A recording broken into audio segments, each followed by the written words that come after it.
Hello, I'm Robert Ellsberg. I'm the publisher of Orbis Books. I'm joined today by two friends who are the co-editors of a new book, Catholic Women Preach, Raising Voices, Renewing the Church, and this is Cycle A.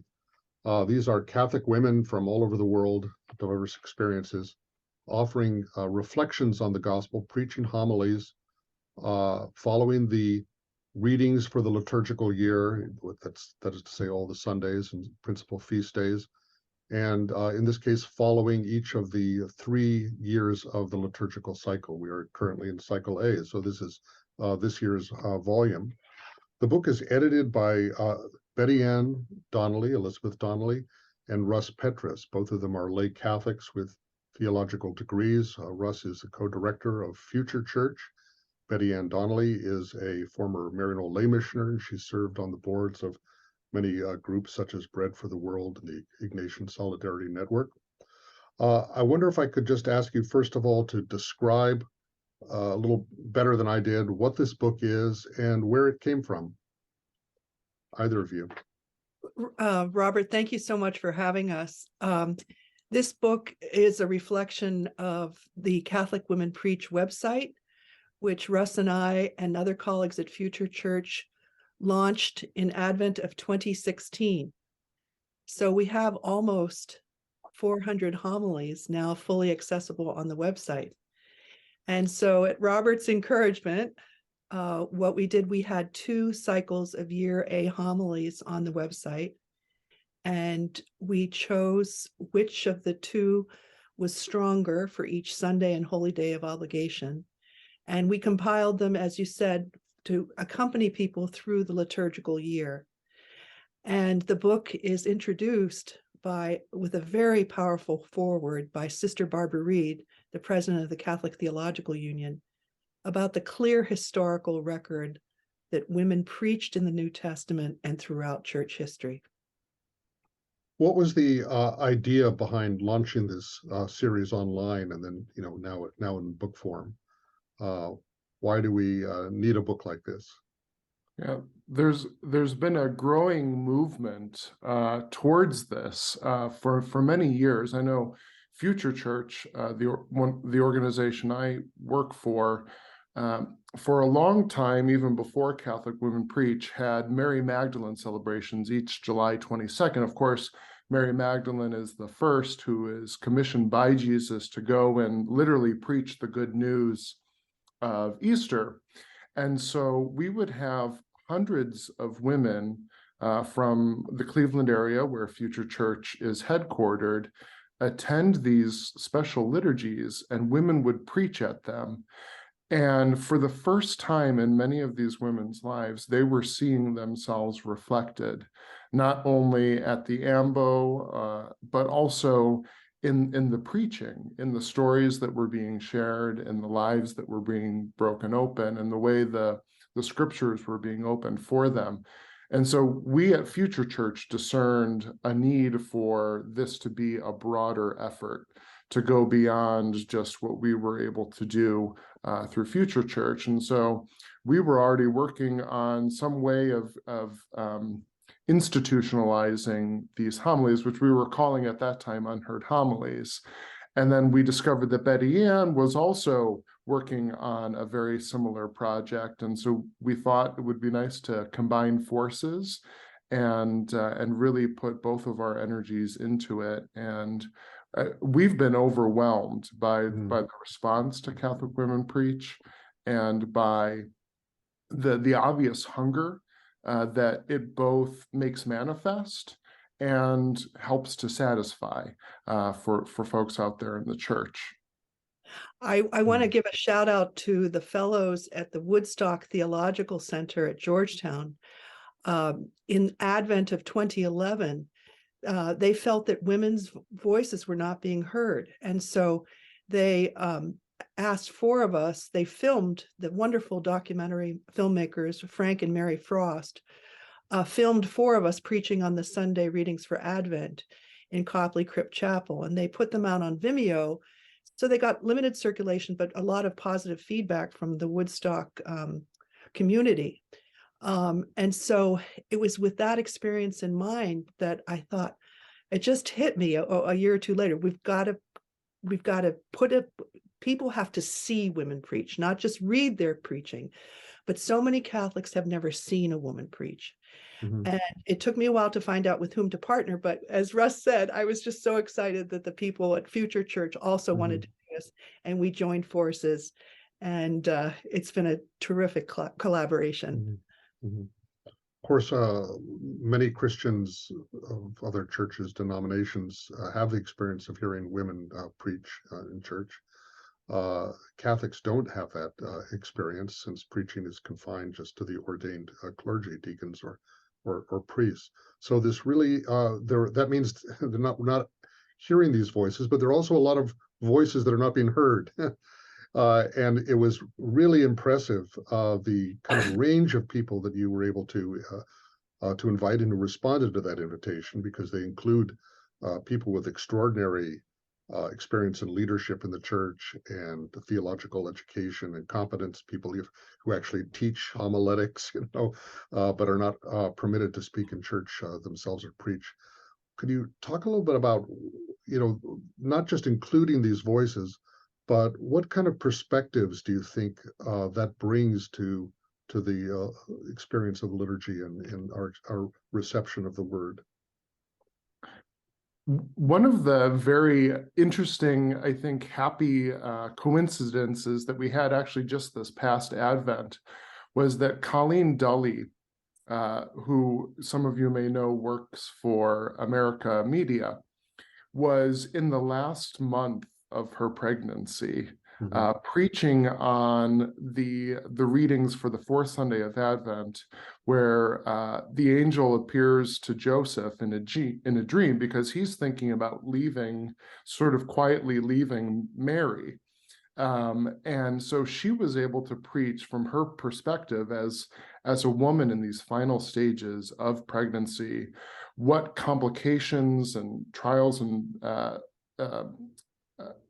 all the burdens that she's bearing, not only just as a pregnant woman, but also knowing that she's bearing this special child. And so to be able to delve into that part of a woman's psychology and a woman's experience is something that I admit, even if I were an ordained man, I would never be able to do. And I think that's one of the things that women bring to the scriptures in a way that men simply can't.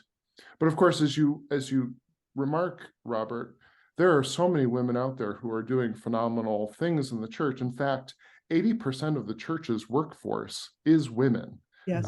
Women are carrying out the gospel in remarkable ways that we're just scratching the surface of. And it's a privilege to be able to bring their perspectives. Some of them are working in criminal justice reform. Some of them are working with organizations that help to feed the hungry. Some of them are working to end the death penalty. And so they bring that life experience with them and their ministries with them to their preaching in a way that for most Catholics, the limited perspective of their parish priest just can't do. And that's not to diminish what a parish priest is doing. Certainly they play an important role in the life of the church, but their experience and perspective is limited. And so sometimes they just can't get into the scriptures in a way that we choose. And particularly Betty Ann does a fantastic job of pairing the right preacher with the right set of scriptures. And it's always amazing to discover the gold mines that she's mining and the women that she's bringing forward and lifting up. I've enjoyed hearing about that from you, Betty Ann, because it's almost like planning a special dinner party or something, like who you want sitting next to each other, because it's not just that you put out this invitation, lots of women, would you do a sermon for us, but you often think, I've got the right person just for this particular Sunday. Could you give some examples of that have stood out for you? I'll give you two quick examples. As you know, one of the gospel readings in one summer is Jesus cures the little girl, and he says to her in Aramaic, Talitha cum, little girl, get up. So I thought, Catholic Women Religious, organized worldwide in the Union of International Superiors General, they have a network of over 1,000 sisters around the world working against human trafficking. And so the name of the network is Talitha Cum. So I invited the Italian sister who coordinates the network to preach on that reading, and she was superb. And the second example is we had a very distinguished theologian from the Philippines, Agnes Brazal, preach for us. And then she recommended one of her doctoral students, Kristen Meneses. And she said that Kristen's specialty is deaf ethics.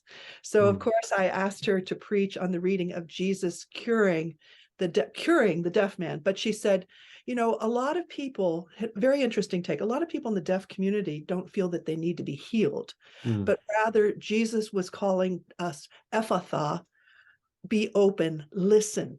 We should be listening to the experience of people experiencing deafness. So as Russ said, it's such a delight to try to find the right person for the reading. And we have had a few repeat preachers, but Colleen's an example. She had preached beautifully for us before, but then she reached out to me and said, can I preach in Advent? Because I want to preach when I'm 9 months pregnant. Yeah, right. Well, you have people from you do from Africa and Asia, Latin America. Some of the contributors are very well known. Maybe you could just mention some of the names that people will immediately recognize. Russ? Yeah, I think some of the household names that people might be aware of are Sister Simone Campbell, who preaches beautifully for Ash Wednesday in this particular volume. We've had Sister Helen Prejean, who preached for Easter. She's another example of like the perfect person to preach for that feast day. We've had Sister Joan Chittister preach. So there have just been a remarkable number of really gifted women who for good reason have made a name for themselves, and we're honored that they preach.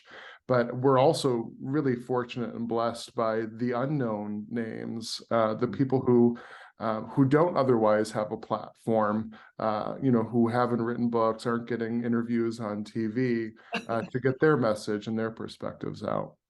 I staffed a booth for Catholic Women Preach at the Ignatian Solidarity Network's Teach-In for Justice, and all these young MDiv women were coming over saying how much they love the website, how they look forward to the book, because as Russ said, you know, that a lot of them are seeking platforms for preaching. And I just want to echo what you said, Robert, that we try to be as diverse and international as possible. I commend, we have a very distinguished advisory board, and Jim Keenan, Kristen Heyer have been extremely generous in giving us the names of Catholic ethicists involved in Catholic theological ethics in the world church. So it's just been a privilege to, again, reach out to these women whom we so admire and invite them to preach. Have you had any, sorry, go ahead. Oh, yeah, sorry. It's a little tough with three of us. Yeah, I know. Speaking of diversity, one of the things that we've done the last 3 Lents, and this will be the 3rd Lent now, is that we've been centering the voices of women of color. And that has, one of the things that that we don't see in a lot of churches, just even parishes, is priests of color. So we're able to lift up these women's voices. We're talking African American women, Latina women of Asian or Pacific Islander heritage. And it's really been a privilege to center those voices, especially during the most sacred time of the church year. And I'll tell you what, particularly women from the African American community, last year we had Valerie Lewis Mosley preach on Good Friday. And it was a perspective that I think a lot of white Catholics really need to hear and really need to take in. So it's a privilege to be able to lift up those voices. Yes, we purposely started when we launched the website in Advent of 2016. We purposely started with Sister Jamie Phelps, a distinguished African-American theologian. And to come full circle, she was giving a talk at Notre Dame, and a young woman named Kayla August at Notre Dame said to Sister Jamie, you know, I'm thinking about I'd love to do a doctorate in preaching. What do you think? And Jamie said to her, you really have to use your gift for the good of the church. Well, Kayla's now doing a doctorate. She's studying for a doctorate at BC, and she's preached what, Russ, twice for us? Kayla's quite gifted. Yeah. And she actually just she preached at the event that we had at BC just this last week on Anna, who is the prophetess of the feast, or the prophet of the feast of the presentation, who is made optional. There's brackets around her. And so her story can be completely cut out. And so a lot of Catholics may not even ever hear about Anna, let alone have an opportunity to hear a woman reflect on Anna's witness. And so that was really cool. And we're a new feature of the website we're very excited about. Russ is amazing. I mean, as Russ compiles the data, we've had, I think, a third of all of our preachers have been women of color. So, but we have a new feature on the website. It's going to be a tab most likely called Hidden Sisters. So we're going to ask people to preach on the stories of women in the Hebrew Bible and the New Testament who are either completely omitted from the lectionary, or, as Russ gave in this example, they're made optional as part of a longer reading. It's often the women who get cut out, or only preached on a weekday. So we already have one on the website. Sister Carolyn Osick preached really powerfully on the Feast of St. Phoebe, September 3rd. As some of you know, the only time the word deacon is used in the New Testament associated with anyone's name, Romans 16, Paul says, I commend to you our sister Phoebe, deacon of the Church of Chencre. Help her out in the ministry in any way you can. She's been so helpful to me. You will never hear Phoebe mentioned in church. She's not in the lectionary year A, B, or C, because it might confuse the faithful. Well, there are these stories in the Gospels. You mentioned Anna, but the Samaritan woman who goes, the woman at the well, and she goes out and says, many of the people in her land believed on the strength of her witness. She goes around, testifying. We don't actually even know her name, so she doesn't have a feast day. But there's those examples of women bearing witness to the gospel, proclaiming the gospel.